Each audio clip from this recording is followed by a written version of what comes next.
Welcome back to the Rise Up podcast, where we're all about empowering you to unlock your full potential, both physically and mentally. Today, we're diving deep into the world of mobility. That's right, talking about how well you move and how to make it even better.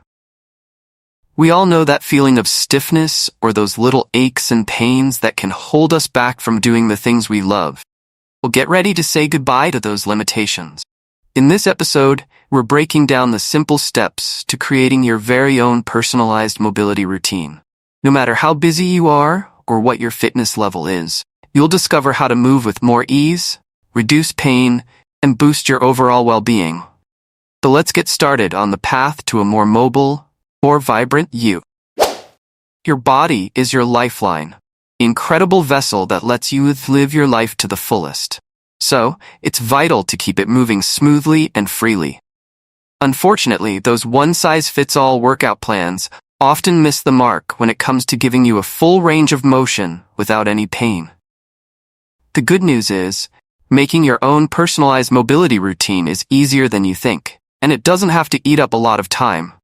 Whether you're a busy professional juggling work, parent taking care of the household, or a dedicated athlete, these 10 practical steps will help you craft your very own mobility program.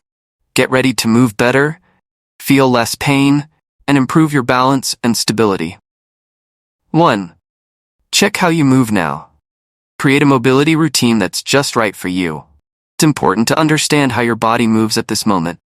If you have access to a certified trainer or physical therapist, they can guide you through a special test called a functional movement screen, FMS. What professionals use. You can also do a self-check at home. Stand in front of a mirror and try some basic movements like squats, lunges, and raising your arms. Pay attention to any parts that feel stiff, uneven, or uncomfortable. For a more thorough check, try exercises that cover these 6 ways we move: squatting, hinging, bending at the hips, pushing, pulling, rotating, and core stabilization. Tip: record yourself doing these movements from different angles. You can use these videos later to see how much you've improved. 2. Spot the areas to work on. The things you found a bit difficult during your check are the areas you can focus on improving. Decide which ones to work on first, based on a few things: how often you need to use those body parts in your daily life, how limited or uneven those movements feel, how much discomfort you're experiencing.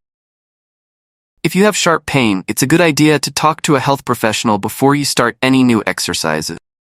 Common areas that people often need to improve are the hips and lower back. Tip: if balancing was tough during your check, try the simple one-leg stand test to see where you're at. 3. Set your goals. Having clear goals gives your mobility routine a purpose. Think about a specific task or daily activity that you'd like to do better if you had improved mobility. Come up with 2 or 3 clear goals related to the areas you want to work on. For example, if you found it hard to squat and you love playing golf, your goal might be, I want to improve my hip flexibility and knee stability so I can squat down to pick up my ball, swing my club, and walk the course more easily. Tip: setting goals that connect to your everyday life will help you notice your progress as you do your normal activities, which can keep you motivated. 4. Pick the right exercises. Your mobility routine should include 8 to 12 exercises that help your whole body move freely, while also focusing on the specific areas you identified earlier. For overall mobility, include exercises that move you in every direction and through all 3 planes of motion: forward and backward, sagittal, side to side, frontal, and rotational, transverse. Then, find exercises that specifically target the areas you want to improve and match your goals. Going back to our golf example, you'd want to add exercises for hip flexibility and knee stability to help your squat and your golf game. These could be things like lateral lunges, reverse lunges, and box squat. Tip: search online for exercises that fit your specific needs and goals. In our example, you'd search for something like hip mobility and knee stability exercises to improve squatting. Just make sure the sources you find are reliable. 5. Make a routine that works for you. A personalized mobility routine is way more effective and efficient than a generic one, so you don't need to spend hours on it each week. With the right plan, you can see results in less than an hour. It's spread out over a few days. You could try a 10-minute routine 3 times a week, or a 5-minute routine 5 times a week. You could also add in a few quick 1 or 2-minute sessions of those targeted exercises each day. Tip: your mobility routine can also be a great warm-up before your regular workouts, like strength training or cardio. 6. Fit exercises into your daily life. Your mobility training should easily fit into your daily life so you can do it consistently. One way to do this is by habit stacking. This means doing your new habit, the mobility exercises, right before, during, or after a habit you already have, making it easier to stick to the new one. Try stacking your exercises with things you do every day, like brushing your teeth, making your bed, putting on your shoes. Tip: make stretching on the couch part of your TV time. 7. Keep it up. Being consistent is the key to seeing improvement. Set reminders on your phone or other devices and use that habit stacking trick to make your mobility exercises a regular part of your day. If you need help staying accountable, find a friend to do it with you. Tip: don't beat yourself up if you miss a day or two. Just get back to it the next day. 8. Track your progress. Keeping track of your improvements can keep you motivated and show you what's working. Use a digital diary or a notebook to write down any changes in your range of motion, balance, and how things feel. Tip: recheck your movements every 6 to 8 weeks, using your original assessment videos to compare. 9. Make changes when you need to. As you get better, it's important to adjust your routine to fit your changing needs. You stop seeing progress, don't be afraid to switch up your exercises or ask a professional for advice. Tip: make sure to update your goals as you improve or create new ones that fit any changes in your lifestyle. 10. Celebrate your wins. Notice any improvements in how far you can move? Celebrate your achievements, no matter how small they seem. Even just sticking to your routine is something to be proud of. Tip: giving yourself small rewards for reaching milestones can help you stay motivated and keep up the good work.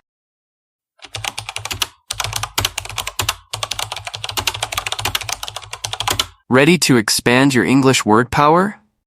Here are 15 useful words and phrases from the article, explained in simple terms with examples to help you understand and use them correctly. Let's get started.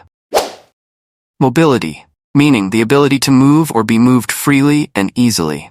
Example: regular exercise is important for maintaining good mobility as we age. Well-being, meaning the state of being comfortable, healthy, or happy. Example: taking care of your mental well-being is just as important as your physical health. Fall short, meaning to fail to reach an amount or standard that was expected or hoped for, to be disappointing.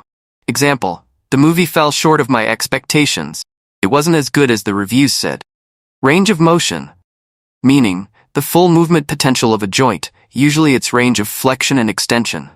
Example: yoga can help improve your flexibility and range of motion. Personalized, meaning designed or tailored to meet the specific needs or preferences of an individual. Example: the app offers personalized recommendations based on your interests. Seasoned, meaning having a lot of experience of doing something. Example: she's a seasoned traveler who has visited over 50 countries. Enhance, meaning to improve the quality, value, or extent of something. Example: the new software is designed to enhance productivity. Assess, meaning to evaluate or estimate the nature, ability, or quality of something. Example: the teacher will assess the student's progress at the end of the term. Identify, meaning to recognize or establish as being a particular person or thing. Example: the police are trying to identify the suspect from the security footage. Limitations, meaning a limiting rule or circumstance, a restriction. Example: despite her physical limitations, she was determined to complete the marathon. Imbalance, meaning lack of proportion or relation between corresponding things. Example: the trade imbalance between the two countries is growing. Prioritize, meaning designate or treat something as more important than other things. Example: you need to prioritize your tasks and focus on the most urgent ones first. Consistency, meaning steadfast adherence to the same principles, course, form, etc. Example: consistency is key when it comes to building good habits. Plateau, meaning a state of little or no change following a period of activity or progress. Example: after months of rapid improvement, his language learning hit a plateau. Evolve, meaning to develop gradually, especially from a simple to a more complex form. Example, the company has evolved from a small startup to a global corporation. And that wraps up our exploration of personalized mobility routines. Remember, taking care of your body's ability to move freely is an investment in your overall health and happiness. By following the simple steps we've outlined today, you'll be well on your way to feeling stronger, more flexible, and more empowered in your everyday life. Thanks for tuning in to the Rise Up podcast. Don't forget to subscribe so you never miss an episode packed with tips and inspiration to help you rise up and reach your full potential. Until next time, keep moving, keep growing, and keep rising up.